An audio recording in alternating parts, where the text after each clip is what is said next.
మోసి ఎన్నో అరుదైనటువంటి కథల్ని తన గుండెలపైన మోసినటువంటి గొప్ప కళాకారుడు, సినిమా భక్తుడు, అలాగే శివభక్తుడు శ్రీ తనికెళ్ల భరణి గారిని సాదరంగా వేదికపైకి ఆహ్వానిస్తున్నాము. వారిని వచ్చి మాట్లాడవలసిందిగా రిక్వెస్ట్ చేస్తున్నాము. అండ్ వారికి మీ టీమ్ అచ్చా అలాంగ్ విత్ సతీష్ గారి టీం వస్తారా? ఓకే, సరే. అయితే బిఫోర్ తనికెళ్ల భరణి గారు అండ్ అలాగే సతీష్ వేగేసిన గారి టీం మాట్లాడే ముందు మా రైటర్ డైరెక్టర్ రవి గారిని వచ్చి వేదిక మీద మాట్లాడవలసిందిగా రిక్వెస్ట్ చేస్తున్నాము. రవి గారు to please come on to the stage. And Ravi గారికి బొకేని ప్రెజెంట్ చేయవలసిందిగా head of ETV win Sai Krishna గారిని రిక్వెస్ట్ చేస్తున్నాము.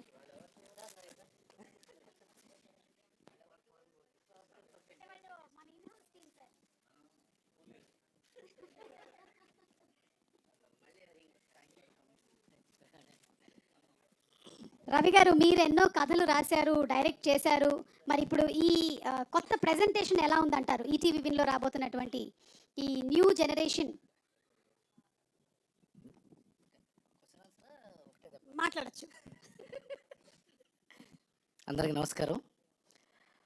ముందుగా రామోజీరావు గారిని గుర్తు చేసుకుంటూ, ఆధునిక తెలుగు చరిత్రలో అత్యంత ప్రభావితమైన వ్యక్తుల్లో రామోజీరావు గారు ఒకరు.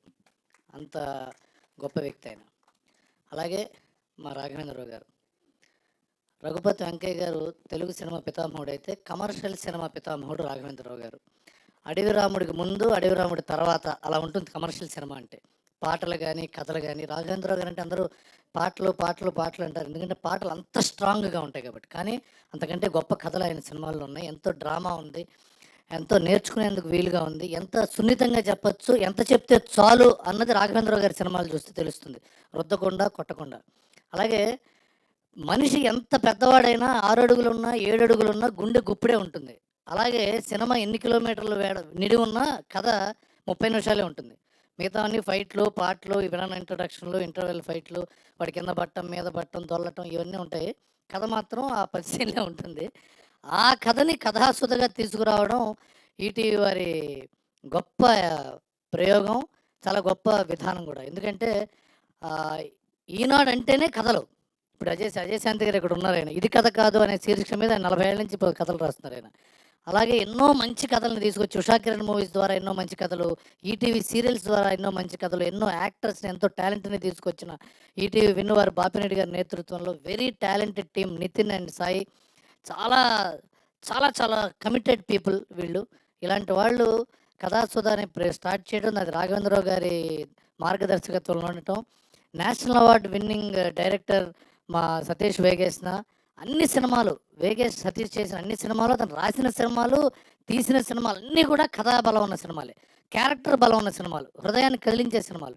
అలాంటి వాళ్ళతో ఇలాంటి కథాసుధ అనే శీర్షిక మీద ఇలాంటి 30 నిమిషాల సినిమాలు చేయటం, అది కంటికి ఈజీగా ఉంటుంది, చూడడానికి ఈజీగా ఉంటుంది, అర్థం చేసుకోవడానికి ఈజీగా ఉంటుంది, ఫాస్ట్ ఫార్వర్డ్ చేయకుండా చూసేందుకు వీలుగా ఉంటుంది.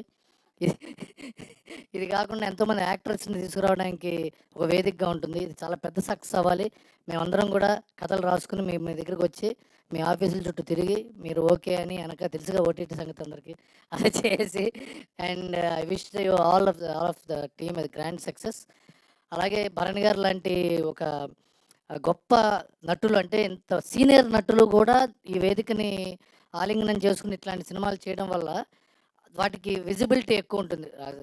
భరణి గారు చేశారంటే ఏదో లేకుండా చేయరుగా, అంటే ఒకసారి చూద్దాం అనే ఒక ఆశ ఉంటుంది, ఒక నమ్మకం ఉంటుంది. అలాంటి వాళ్ళు రావటం చాలా మంచి విషయం. ఇది wish you all the best, God bless. Thank you. అది ఇంకొక విషయం ఏంటంటే, ఇంకొక 30 నిమిషాల కథ చేద్దాం అనుకుంటున్నాం మీకోసమేనండి. దీంట్లో 30 నిమిషాల్లో మీ గురించి సినిమా చేయాలి. అంటే నాకు అనిల్ గారు డైలాగులు రాస్తాను ఇప్పుడే మాట ఇచ్చారు. అదేమిటంటే, సుమకి ఇంకా పద్మశ్రీ ఎందుకు రాలేదు, ఇది టైటిల్. కాంట్రవర్సీలు రాయవా? నేను చేయట్లేదు ఇది. Okay, thank you so much Ravi గారు, థ్యాంక్ యూ. అండ్ అలాగే